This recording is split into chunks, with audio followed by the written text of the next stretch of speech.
Judge Payton. So I want to invite to the podium Mama Liz, who's going to read a letter from somebody who couldn't be here, somebody that many of y'all know. So come on up. Come around here. You can stand with me. You'd think after 45 years in education I'd be able to speak extemporaneously. No. I want to clear up a couple of things before I... Can I do? You can do what you want, Mom. All right.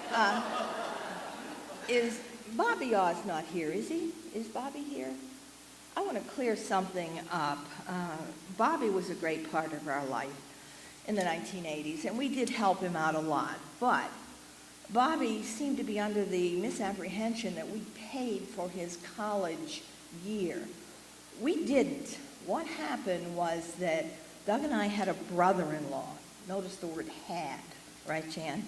My sister, Jan, who every time we got together, Bill would say, gee, I wish I could do things for kids like you did, or gee, I wish I had thought to do that. Well, Bobby got in trouble and needed the money for his tuition. So Doug said to Bill the next time Bill came for a visit, hey, Bill, still want to help out some kid that you don't know? Oh, sure, I'll do it.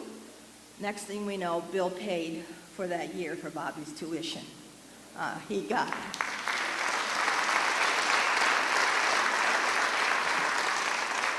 Which might be the last time he did something good. Okay.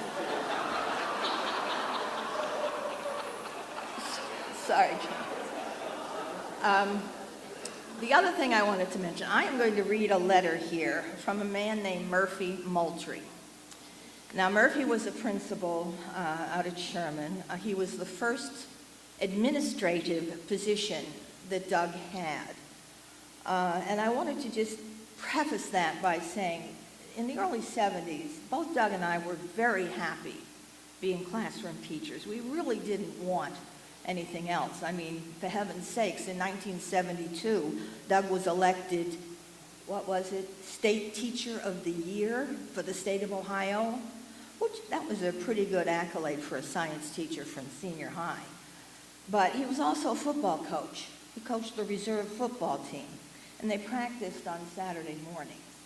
And one Saturday morning, they must have had a really tough practice because he came home from practice at noon, and he said, you know, I've been thinking, I just don't want my future success to depend on a 16-year-old's ability to throw a football.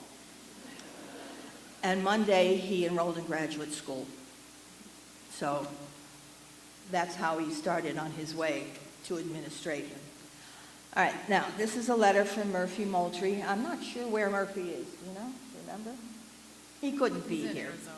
He's in Arizona. All right, too much of a trip. Okay. These are Murphy's words. And pardon me if I keep referring to them here. All right.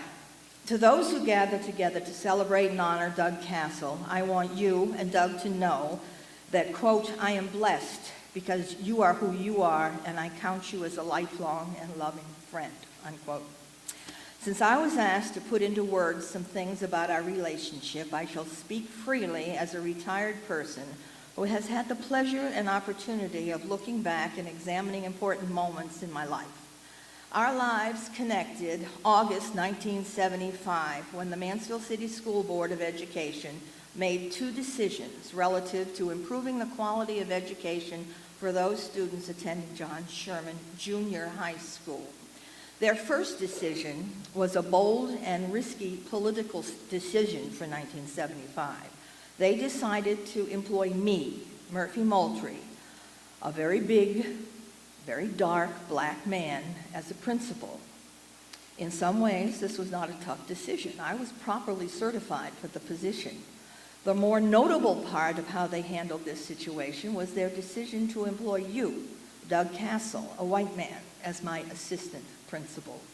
The board asked you to put your principal's aspirations on hold and be my assistant.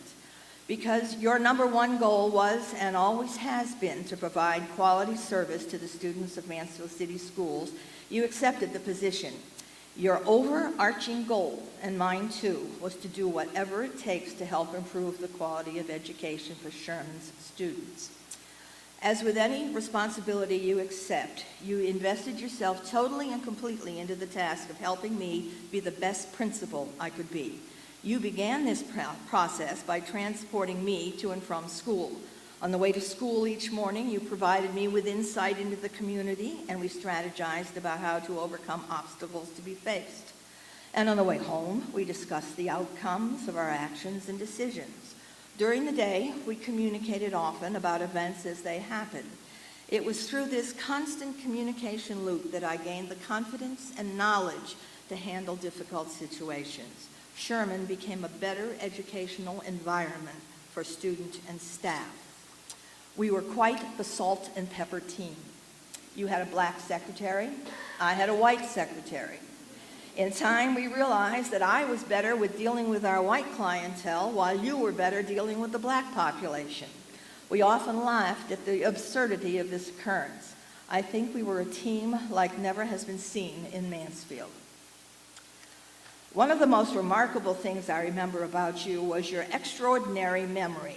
We had hundreds of kids at the school, and you seemed to have an uncanny ability to recall students' names instantly.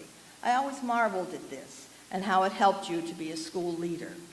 I don't know if you remember this now, but once we were standing outside the school at the end of the day, as we often did, and noticed some kids about 100 yards away making the motions that kids do when they're about to fight.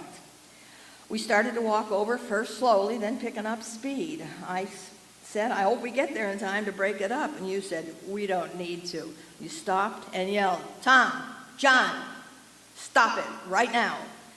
And miraculously, they put their fists down, stopped circling each other, and waited for us to get there to calm things down. I have never heard of anyone stopping a fight from 100 yards away.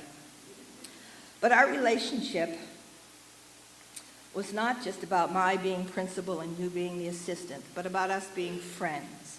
When I started getting soft around the middle and gaining weight, you goaded me into jogging the loop from Sherman to Mansfield branch or OSU branch with the idea of my keeping a healthy body and an energized mind.